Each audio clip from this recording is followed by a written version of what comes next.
জুলাই আগস্টের পর যারা জাতীয় সঙ্গীত পাল্টে দিতে হবে, বাহাত্তরের সংবিধান বাতিল করতে হবে, চায়ের মূলনীতি বাতিল করতে হবে এবং সামনের যে নির্বাচন সেটাকে নানা কৌশলে বিতর্কিত করছে, তারাই এখন গণতন্ত্রের শত্রু।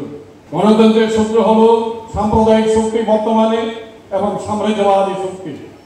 5 আগস্ট পর্যন্ত শত্রু ছিল শেখ হাসিনার সরকার, এখন শত্রুর যে পাল্টিয়ে গেছে সেটিও আজকে আমাদের বুঝতে হবে। এই জুলাই গণঅভ্যুত্থানের মধ্য দিয়ে দেশের ক্ষমতার পরিবর্তন হয়েছে, কিন্তু রাষ্ট্র ক্ষমতার শ্রেণী চরিত্রে কোনো পরিবর্তন হয় নাই।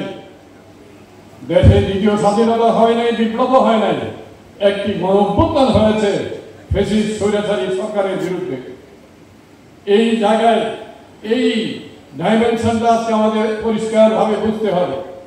তাই বন্ধুরা, আজকে আমরা দেখছি আমাদের যে মুক্তিযুদ্ধের মূল ভিত্তি নিয়ে যে চ্যালেঞ্জ করা হচ্ছে, সেই চ্যালেঞ্জ 52-এর ভাষা আন্দোলনের চেতাকে পাল্টাই দিতে হবে, 71-এর মূল চেতনা পাল্টিয়ে দিতে হবে। স্লোগান এখন সামনে এসেছে। এই যে চ্যালেঞ্জ করতে পারছে, এর জন্য দায়ী কে? এর জন্য দায়ী শেখ হাসিনা স্বৈরাচারী ফ্যাসিস্ট কর্তৃত্ববাদী সরকার। এটি আজকে আমাদের পরিষ্কার মনে রাখতে হবে।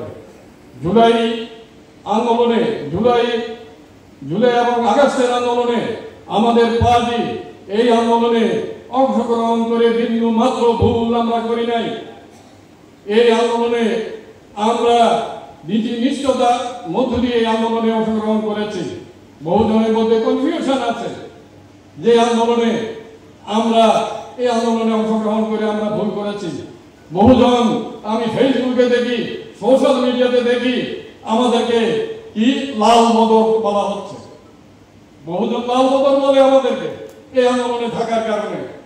এখন বুঝেন কি হয়েছে। এরকম নানা বিতর্ক আজকে বিভিন্নভাবে আসছে। আমরা মনে করি এগুলো ভুল।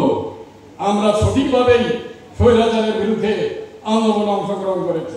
জুলাই সনদ, সেই জুলাই সনদ যেটা আজকে প্রণীত হয়েছে, যে জুলাই সনদে আমরা সেই আলোচনায় পার্টিসিপেট করেছি, সেই জুলাই সনদকে এখন নিয়ে যাওয়া হচ্ছে সংবিধানের ঊর্ধ্বে।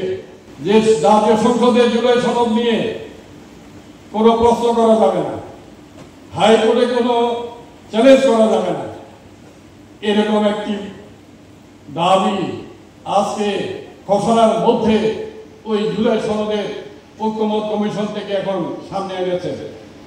কেন এই চক্রান্ত? এই চক্রান্ত বুঝতে হবে। আমাদের দেশটাকে মুক্তিযুদ্ধের মূল চেতনা থেকে উল্টা যাত্রায় যারা 47-কে আমাদের দেশকে 47-এ নিয়ে যেতে চায়, তাদের এই কৌশলগত চক্রান্ত আজকে এই বাংলাদেশের কমিউনিস্ট পার্টিকে আজকে বুঝতে হবে।